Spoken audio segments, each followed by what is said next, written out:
What's up guys, and welcome back to another episode here on the Architect Network. Today, let's talk BIM. Now, with everything going on in our industry with AI and game engines and other technologies disrupting what we do, I wanted to talk about good old BIM. So BIM is still a foundation of becoming an architect and is a key component in how we actually deliver buildings today. And right now, the demand for BIM savvy architects is continuing to grow and actually far outweighs supply. It's really hard to find good BIM architects, and by adding BIM to your skill set can be one of the best ways to increase your value in the industry right now. So in this video, I wanted to talk through what is BIM, how is it used in practice, and the challenges we currently face in the industry. This video is also an introduction to our new ATN Revit Masterclass, where I take you through the essentials of getting started with Revit and how I've been using it in practices like BIG over the last 10 years. You can check it out in the link below or go directly to architect.network, and don't forget to check out our Discord, where you can join our community of architects sharing knowledge around BIM, computation and other topics. Without any further ado, let's jump into it. As always, if you like this video, give it a like and a subscribe and share it with your friends and colleagues. Don't forget to check us out on Instagram for upcoming videos, podcasts and courses.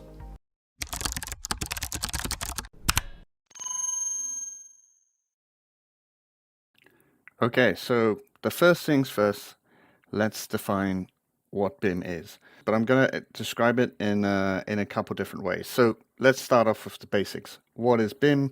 Well, BIM stands for Building Information Modeling. But what does this actually mean? Well, BIM is really just a 3D model, and the moment it kind of becomes a BIM model is when the geometry itself is not just a meaningless shape, but it's packed full of data and information inside it. So, this column that I'm hovering over here, it is not just a cube, it actually has information inside it. And now what I'm going to do is jump into Rhino and Revit to just explain that a little bit more. What is the difference between what I call modeling, a modeling environment, versus a BIM model or a BIM environment? Okay, so in Rhino, if I want to make a wall, essentially I have to make a box. So I use the box command, and I can, give it some dimensions. Let's say it's 600 mil by 6 meters by 3 meters high, right? This is my box. Now I can put that on this layer, and I've applied a concrete texture to it, right? So I can give it some materiality. But outside of that, there's not really much more information. I mean, it's just a dumb box wrapped in a texture. The only other thing is I can put it on a layer that says wall, and so now it's kind of, I know that everything on this layer is a wall. I can give it a name called WA01, but outside of that, there's no real information this geometry has inside of it. Like, Rhino does not know that this is a wall. There is nothing special about the geometry. It is just a box that's wrapped in a texture, and I can give it a very, very base level amount of information. Now, if we jump over to Revit and look at that same process, let's see the difference between the two. Now that I'm over in Revit, let's build a wall.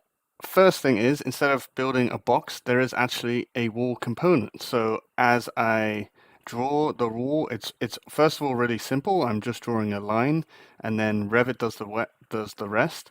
If I select the object, it is in a category called wall. It knows that it is a wall. It's also got different types of walls based on either the dimensions or build up or any other kind of stuff. So there's a subtype of different types of walls, right? And then also, when I have this thing selected, look at all the information that's embedded inside it, right? I can, see how high the wall is. I can see length, area, volume. I can also input stuff, like the mark could be my WA1 or whatever. There's a whole bunch of information. I can see what level it goes from.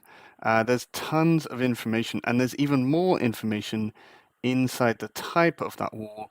I can actually see the buildup of the wall. I can create more complicated walls like, structure, insulation, finish. You can also see, like, there's statistics inside here. If I go back You can also see more complicated information like analytical properties, materials and finishes, a bunch of more parameters where I can put the cost per square meter, the a URL of a website of maybe a particular mass timber product that I'm using, or a manufacturer that I'm using. Like all of this stuff can be embedded in this piece of geometry. And this is the difference between a modeling environment and a BIM environment, right? This piece of geometry is packed with all this information inside of it. The other thing that's unique in this BIM environment is not only is the information embedded in the geometry and you can access it, but you can actually control the geometry through the information. So here, this curtain panel that I have on my screen is controlled by these information. If I update it, all of the families that I have populated my model with update at the same time. So I can also control the geometry based on the information. And so here you see these are all the same types of family. This is all the same curtain wall family that I can also use that information to control the geometry. So it's a two-way street. And this goes through for all elements in Revit. A column has specific column parameters. Floors have their build-ups and their own parameters. Every single element in Revit, a curtain wall has parameters for how it's divided into panels. Even the mullions inside the curtain panels have information inside them that control them and give you information on how to build it. Even simple chairs, you'll have the manufacturer, maybe even the specific product, especially if it's like furniture, it's bought from a specific person and a specific company. You can embed all of that information into your BIM model. So that covers the pure definition of what is BIM, but there's another way to describe it. It is a completely different approach to how we have in the past developed projects. So beforehand, we had this era where we had a 3D model and a 2D model, like a Rhino and a AutoCAD, right? And you updated one, and then you went back to the other. You updated the plans, then you had to come back to 3D and update the 3D, and there was this back and forth, and it was kind of silly because we were spending time developing essentially two models in two different formats at the same time. So BIM is a completely different approach where it's a more holistic approach where you build a 3D model and you extract from it all of the stuff that we need. So we simply slice the model to create plans and drawings, elevations, sections, all this kind of thing. If we want to quantify things, we just simply calculate all of these things from a model. We can collaborate in the model, we can visualize. And so it's really extracting out all of the stuff that we need. And this has also got a slightly different approach, a mentality when you're actually working in a BIM environment, because often I find people are working in a 2D view. For example, here you got a 2D view. I have my floor selected. People get into the approach that if I delete that, it's just deleted from that view because they're kind of in that AutoCAD mentality. But actually, keep in mind that you have that floor selected in 3D. It's also in your elevations. And even when you select a line and a schedule, you're still selecting a 3D thing. So it is a switcher mentality that you're not only working in 2D, you're working in 3D simultaneously, and this information can be controlled in many different formats. So from that 3D model, we're extracting our drawings. All of these drawings are simply slices and maybe some drawing on top of our model. You can also enrich your drawings with things like this, like axos of the model, and this is all just put onto views of our 3D model that are put onto sheets and annotated on top of. And so we can create our plans, our sections. We can even create stuff like this, like call outs of specific 3D elements and schedule how many panels we have, for example. These are not line by line drawings. These are all drawings directly from a 3D model. And so if anything changes here, all my drawings update. So documentation is one of the main things that we extract from the model. The other thing is quantities. Of course, we can now, if all the elements are modeled in our 3D environment, we can simply schedule how many panels we have in our model. We can see the surface area of glass. We can see the width, the height, all of the things that we might need to actually go quantify and build it. The other key element of this overall approach is also the collaborative aspect. So in Rhino and AutoCAD, only one person can work in that file. Someone has to close it for someone else to work on. But in Revit and BIM environment, multiple people can work on the same model at the same time. And so this is a key aspect of the collaboration side of BIM, and also what makes it very powerful is everyone is accessing the model at the same time and changing their respective parts of the project, which makes working together and collaborating and communicating so much better than the kind of 2D era. This also expands not only within your own firm, but within firms outside of yours. So you can collaborate with your structural engineer, your facade consultant, your M&E consultant, and all these different people, even the contractor, right? So this collaboration aspect is not only internally, you might have a team of 10 of people working on your project, but then externally, you've then got people, a team of 10 in the structural engineers, the facade guys, and all that kind of stuff. So you can collaborate on a much wider basis and coordinate and communicate in a much better way. And then, of course, we can also use this model because it has so much detail and information inside it. We can use that model with real-time rendering platforms such as Twinmotion and Enscape, where you can actually go around and view and experience the model. So here you can see in Enscape, I'm flying around. I'm actually looking at the BIM model I've been using with, populating it with Enscape assets and things like that. So I can visualize it as you would do from Rhino. But it also comes with some cool BIM specific things. So I can actually in Enscape click on objects and see all that information. So it can be used as a way to communicate some of the BIM aspects of the model. It does also come with some, again, BIM specific features where you can coordinate on it. You can create issues which are little tags, and you can say, hey, this column is the wrong size, and there is an issue with it, and you can describe someone, I need you to move this and change the dimensions, and you can create issues. So this is one of the way that you can actually use real-time rendering to coordinate with BIM, which is also a super powerful aspect of real-time rendering combined with BIM. And so this is the completely different approach from the 2D era. In this 3D era, you simply have a 3D model, and we are extracting all of the stuff that we need to actually build or deliver that building. And so this era is kind of the 3D era of BIM. Before we had the 2D, you could call it 2D BIM, or it is this called 2D BIM.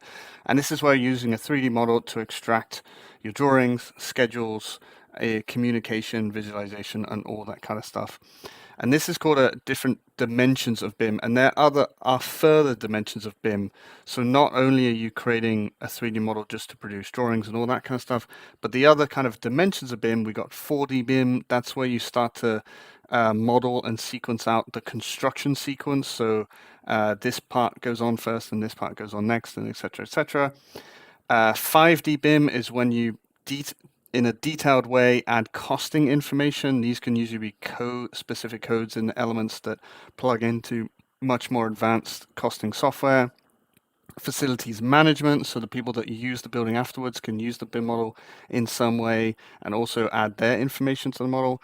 7D BIM is when you have sustainability stuff embedded in the model, so that could be carbon and carbon consumption, LCA, and also the analytics side of how your building performs.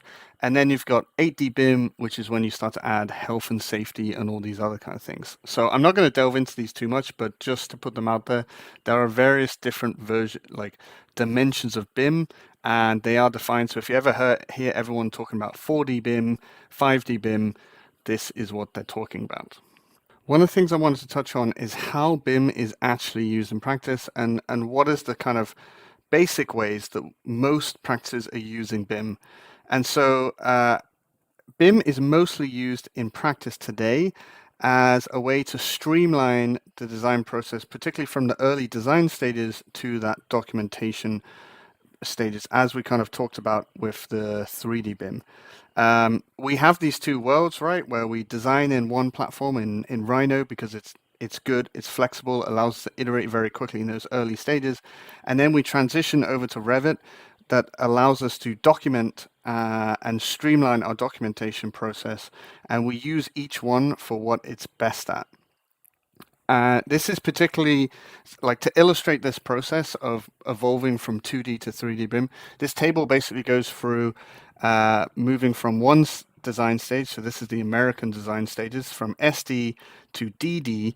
And as you kind of start the next phase of the project, in theory, the more time you work on the project, the more it's going to develop. But at the same time, you also need to be developing your deliverables, right? You got to create plans, elevations, sections, all this kind of thing, because that's the thing you have to deliver at 50% and at the end of the stage. Now, in a perfect world, this is might how it look, but if you spent more than 5 minutes in practice, you will know that it doesn't look like this at all. It's much more like this, right? You come in, you start your stage, you get off to a good start, and then you get some critical information from the engineers, which changes a few things. Then you push really hard and you have a review with one of the directors, and the design completely changes direction. And there's this, this is the real world of projects. It's very up and down.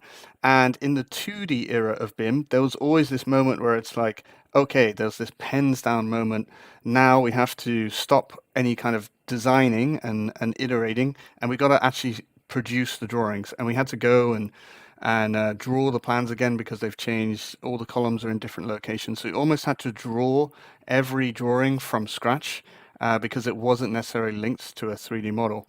So the first kind of implementation of BIM in practice is to just simply streamline this process.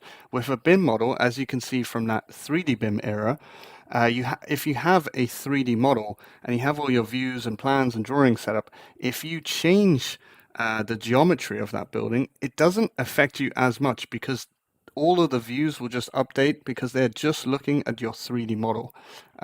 So that is the simple goal of BIM at the beginning, is just to streamline your documentation process. And this feeds back into the design process because now you free up designers to spend less time drawing plans line by line, and they're able to kind of spend more time where they make the most amount of impact, which is actually in creative problem solving and thinking. So this is the simple goal of BIM being used in practice, and that's regardless of whether you're using it to collaborate internally and externally.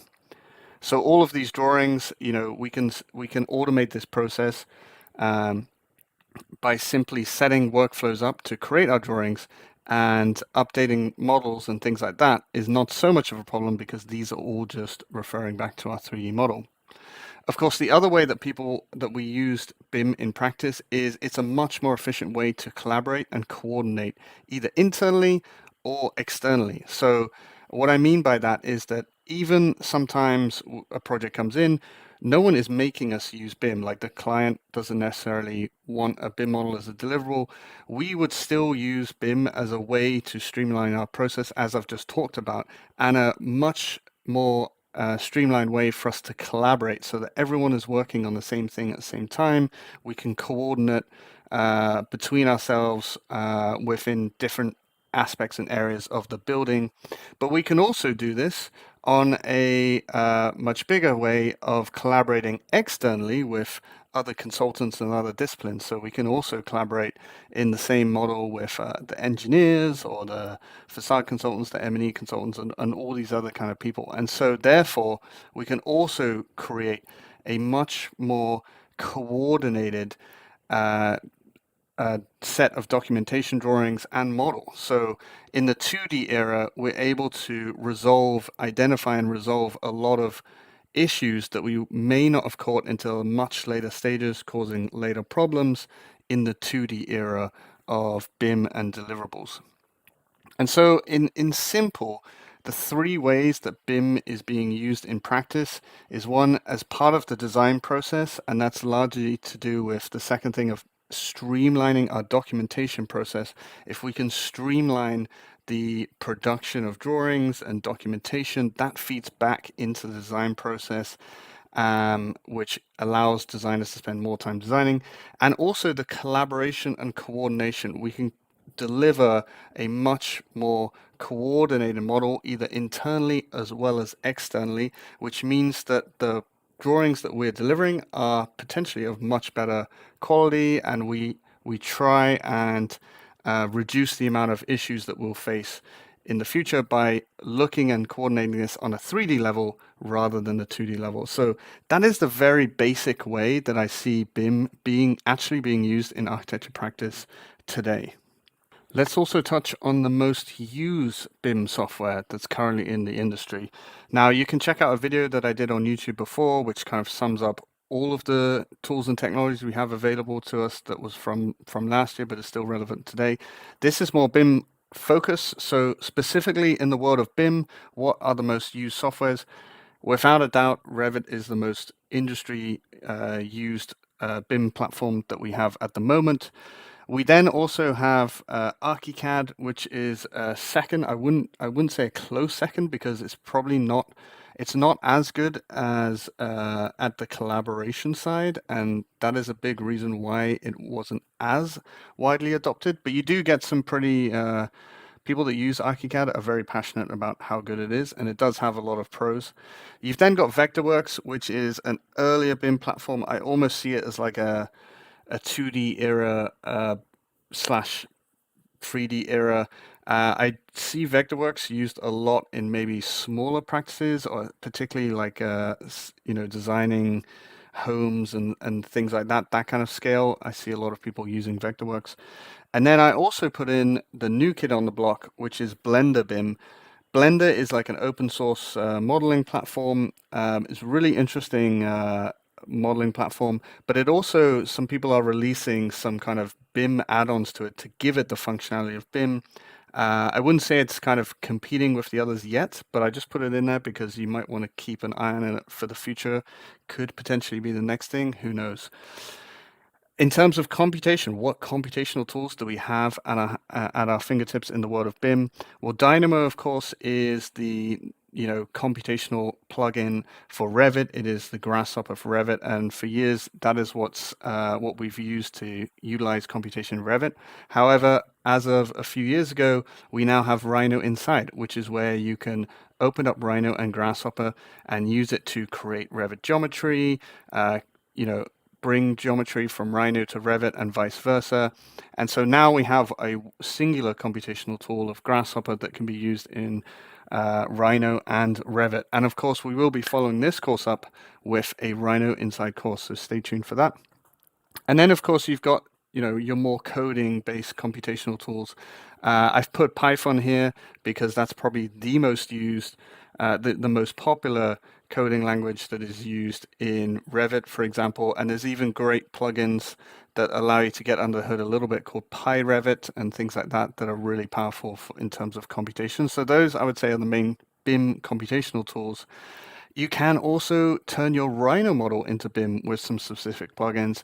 There's Visual Arc, which is a plugin that tries to or that brings BIM elements into Rhino, particularly on drawing production and also more kind of parametric elements and blocks. I've not used it that much myself, but I'm always been interested in trying to implement it a bit more. But it's definitely one interesting one to check out. The other one is a Grasshopper plugin called Elefront, which I do have a fair bit of experience using, where you can actually embed information in geometry, and it's particularly powerful for kind of fabrication level information, where you can utilize the power of Rhino modeling and Grasshopper computation to create very complex BIM models. Finally, I wanted to touch on and talk about the promise of BIM versus the reality. Now, whenever you have a new technology or a new approach that is affecting and has to be adopted on an industry-wide scale, particularly like the AEC industry, it is obviously going to take time before it is fully adopted and fully embraced by all disciplines. And this is one of the things that one of the reasons why we're in an era where we've not necessarily reached the true promise of BIM because of the certain realities of how we work in practice. Now, for sure, BIM has affected and has improved and streamlined our design process. But at the same time, we still have these different worlds that we work in for different things. We have, again, Rhino for where we design, Revit for where we document, and this whole suite of other things that go around it. And part of the reason why we have all these separate tools and why the tools are not quite delivering what we need is, for example, some of the software that we use, for example, Revit is over 20 years old at this point. Autodesk have kind of stopped almost developing it at pace. The base code is still almost 20 years old, and for that reason, it's not really kept up with the needs of the industry, and that's a big reason why we work in separate worlds and we don't have this one fixed world or platform that we design, document, and deliver our buildings. But that is on the horizon. So you look at the suite that we have. This is a very simplified version of the tools that we use in practice. We design in Rhino, we document in Revit, we use Grasshopper for computation, and we can visualize things in real-time rendering like Enscape or Twinmotion or something like that. But the interesting thing, I think we're in an era where these are starting to conjoin. We have plugins that allow us to talk from one another, like Rhino inside. But then we will, I think, see in the very near future, like game engines having a big effect. Like, will we see an environment that stitches all of these things together in a game engine-like environment? I've put Unreal here because I think that's a really interesting one. But you've also got things like Omniverse or maybe even Unity that could be the future of to deliver the promise of BIM. You've also got AI now coming. Will AI have a component in the future of the next version of BIM, so we can use AI to automate even more of the things that we don't need to do, so that we can spend more time designing and making an impact? And also, will we start to see BIM go into the cloud a bit more? So we start to collaborate a bit like how we now have moved from Word, which was a single file that we use on a computer, to Google Docs, where everyone is collaborating. They can access the model at any time and from anywhere. I really think this will be the future of delivering the true promise of BIM, is the next iteration of BIM, where all of these things are tied together, possibly driven by game engines, influenced by AI, and other kind of cloud-based platforms. So one of the reasons why we're not seeing the true BIM is because the true promise of BIM is because of the tools that we currently have within the industry. The other thing is the realities of collaboration and coordination. Now, it's amazing, yeah, if everyone's working out of Revit and is happy to collaborate on projects. But this isn't always the case. For example, like in this diagram, let's say the architect is fully in BIM, but the consultant may actually not be in the world of BIM. They may still be in the 2D era, and therefore they collaborate with you by sending drawings and AutoCAD drawings. And so then you have to pipe that into your 3D model. It can be done, but it just means that you're not collaborating really at the level that you could be. Also, we also get scenarios where, like, another consultant here in this diagram is like an engineer, where they are using a BIM model, but they see it really just as a deliverable, and therefore they just have like a BIM person in the corner that creates the BIM model for them. But the actual engineers don't really spend time in the model, and they communicate to you via PDF or some other like 2D form. So again, you're not really utilizing the true promise of collaborating in BIM. And that's also partly to do with how the industry is fragmented, and different disciplines work in different ways. And then, of course, there's also like just the systematic ways that we actually build things, right? We architects, we don't actually build things. Contractors build things, right? So sometimes you do get architects over delivering BIM. Like, we don't need to model nuts and bolts because we don't really get into that level of detail, but the contractor will. So there's also an element of delivering BIM for the right reasons. What is the information that we need to deliver that for the next person to pick up? Because very much in the industry, you get things like this, like the architect creates a BIM model, and they may hand it over to an executive architect that rebuilds it and reinterprets it, and the contractor then builds their own model, and then the subcontractor builds their own model. So we had this problem in the 2D era, and to some degree, you also get it in the 3D era. This kind of issue of like repeating or redrawing the same things through different disciplines. In a dream world, maybe we'll see digital fabrication allow us allow us to realize the true promise of BIM, where you as a designer can design in this BIM environment, you can create this BIM model, and then that model can be used to collaborate and coordinate and go directly into the act of making, either through digital fabrication like CNC, 3D printing maybe in the future. It could be more digital in that like your model may just be overlaid in a 3D in a real world environment via augmented reality or something like that. But the true promise of BIM may come when we start to connect these things in a fully digital design process, from design to documentation to fabrication. But at the moment, our industry is incredibly fragmented.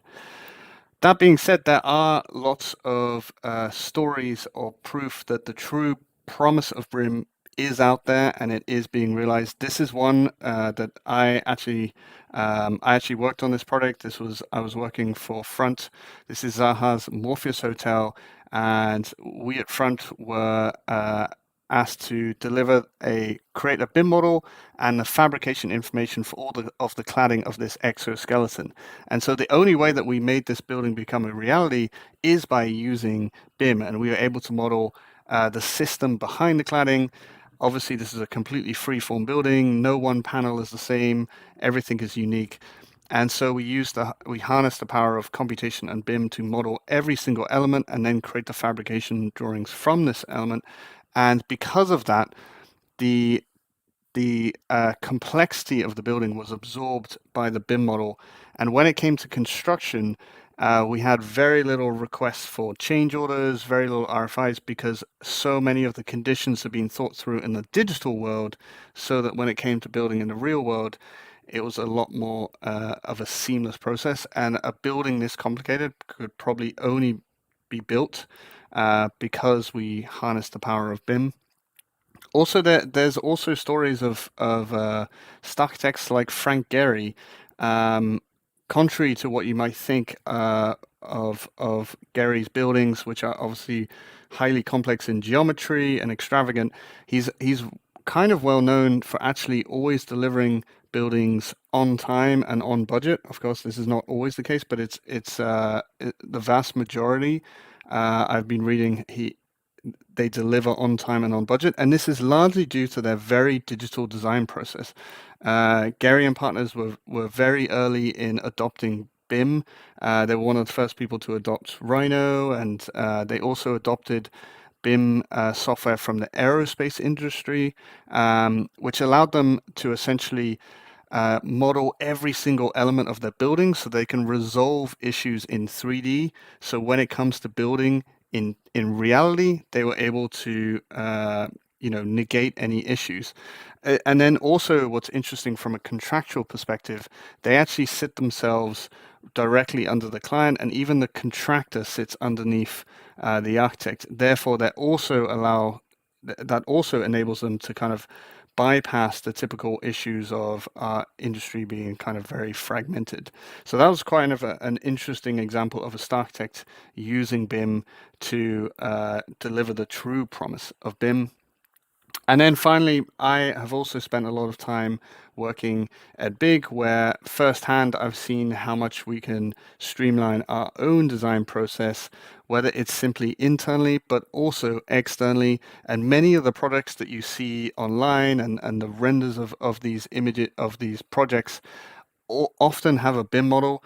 As I said, we use it in many different ways. It could just be internally to streamline our documentation process, or it's externally because the thing is a large and complicated product that is going into construction. And a big part of why Big has built so much in such a short space of time is because of the adoption of BIM to streamline that process from design to documentation to built form. And so behind every one of these products that you see at Big, there is always a BIM model being used in some way.